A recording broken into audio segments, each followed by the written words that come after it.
Good evening, everyone. I have come here today to talk about nationalism and women. We're talking about bridges and not boundaries. And in that context, nationalism becomes a very important topic to talk about. Before I start with my identity, so who am I? I am a 40-year-old single woman born to a Bengali parent. I was born in Jalpaiguri, West Bengal, grew up in Delhi. I mostly talk, think in English, but I also studied Bengali literature. I wrote plenty of poetry and love letters to my childhood crushes in Bengali. And then I grew up and I thought that, romance in Bengali is just tacky now, I have to do in English. And as a child, in our childhood, children, I don't remember ever having spent a Christmas without cutting a Christmas cake. We never spent Eid without having the biryani, the mutton biryani. We would always have these Janmashtami decorations. We will have the rangolis. On Pochishe Boishakh, we will celebrate Tagore's birth, we will sing Rabindra Sangeet, and then we'll be glued to the TV to watch the award seasons, Grammys, and Oscars. So what I'm trying to say is that I had this very multilingual and multicultural childhood, and I believe that as a lot of you also had, and I believe that it was only possible because I grew up in a country like India. Imagine growing up in a country which had only one language to speak, or only one religion, or only one particular culture to follow. So that's my identity, and it is precisely because of this colorful identity that I would want to be born over and over again as an Indian, and I love my country.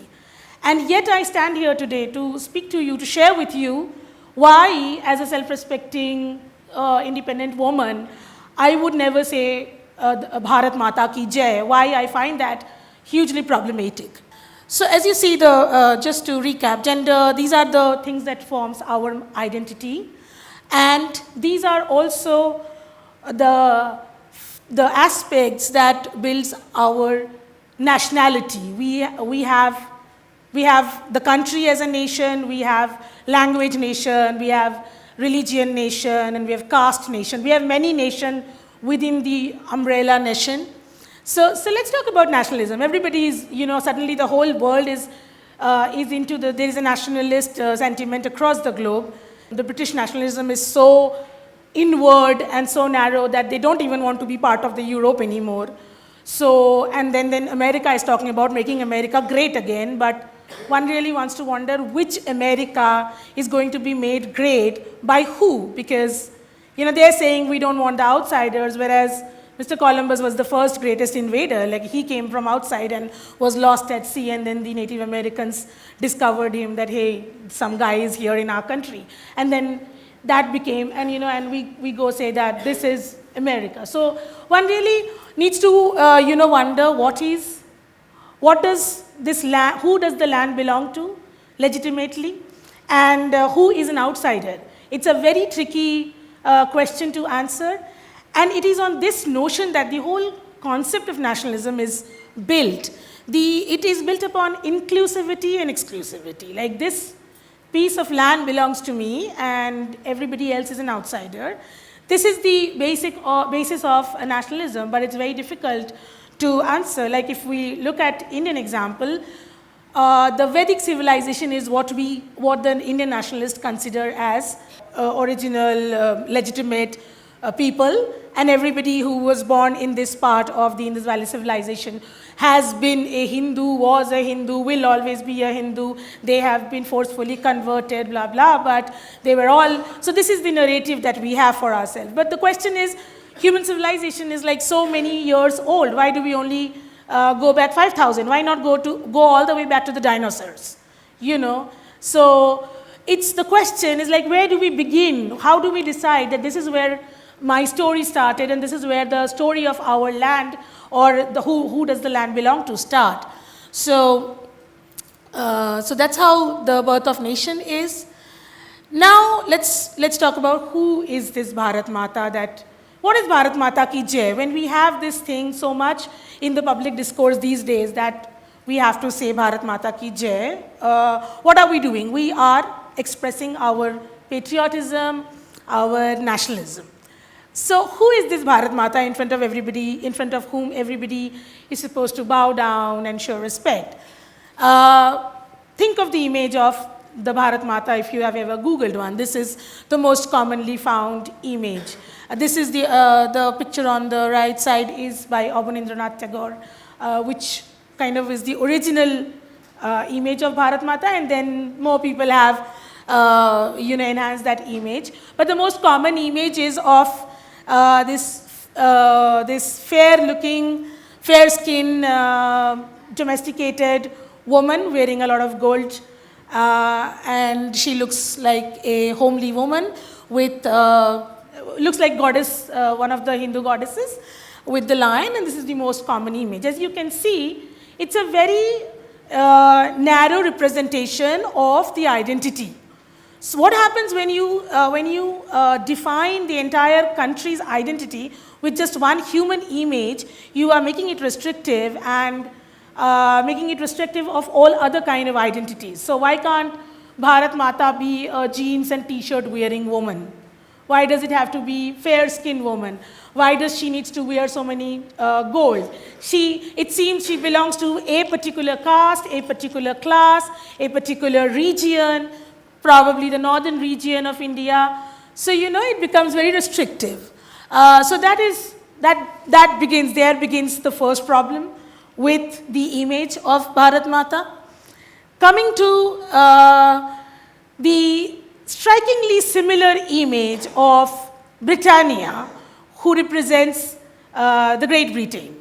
It's strikingly odd that the image of Bharat Mata, which is so close to us, so patriotic, so deeply Vedic, so Indian, so Bharatiya, is strikingly similar to something so, to British representation. She has the trident, the Trishul, she has the lion, and she has the map of Britain. If you Google the image of Britannia, you will come across this image, various versions. The other problem of women, why as a woman I have a problem with the idea of Bharat Mata ki jai, is because women become the tool of exploitation in the hands of patriarchal nationalist narratives. What is the role of women in nationalism discourse? This is the role. When people say that Hindu women should produce 10 babies so that the national identity, as I said before, the national identity is, you have, the identity has to be reproduced and maintained for the nation to stay relevant. And it can only be done when women will keep, the women's womb becomes the factory through which that identity keeps producing and reproducing. Not only that, the woman's sexuality has to be controlled so that the purity of the race is also controlled, also maintained. And once again, because nationalism is a very European concept, you will see that the ideas of love jihad is also very strikingly similar to what Mr. Hitler said in his autobiography, that the Jews men were, trying to persuade the pure blood German Aryan woman, German woman. And so what happens is you control women's womb, you tell her to produce these many children. Her womb is not in her property, it's the nation's property. That's where the nation's identity is produced and reproduced. You control the women's sexuality, so you infantilizes the woman. You think that women cannot think for herself. So anybody, if she's falling in love with somebody outside the community, it's because somebody is, misguiding her or whatever. Then comes the other problem of representing the entire country or the entire nation through a woman's body, when her body becomes coterminous with the map of India. When we look at the objectification, what happens is when we look at a woman and only at her certain body parts for sexual gratification in, let's say, in a item number, what we're doing is dehumanizing the woman, stripping her of her personal identity and only looking at her as an object of sexual pleasure.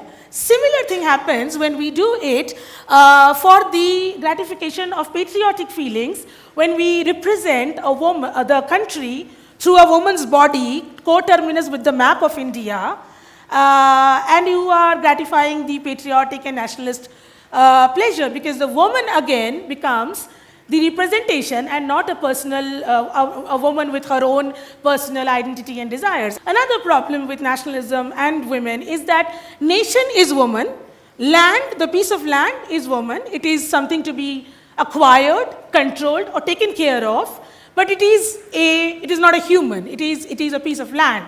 But the warrior son are the citizens. So you will always have these narrative where the nation and the land is described in feminine, and Dharti Putra, Desh Ke Putra, and all the citizens of the country are the male. So basically, you know, women are not full citizens, only the men are full citizens. Women are something to be exploited in the nationalist discourse.